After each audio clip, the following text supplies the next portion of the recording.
Hello and welcome to our tutorial videos. From your home screen, we can adjust your user settings by clicking on your account here on the top right corner of the screen.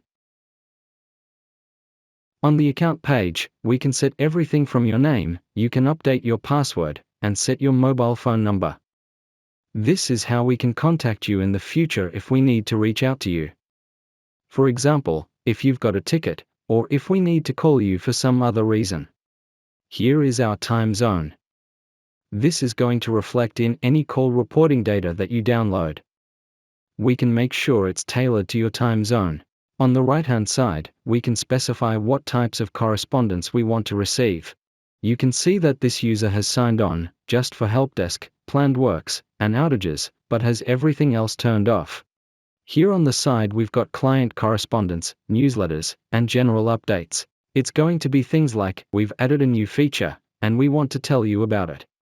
Down below, we've got service delivery, updates, changes, and cancellations. This is mostly for ordering of new services or canceling a service for example. Here you will receive notifications. If you have this turned on, you will automatically be subscribed to those updates. The next one is the billing matters. If you have this turned on, you'll receive updates. And here, you can see we've got API access as well. Once you're happy with your settings, click Save.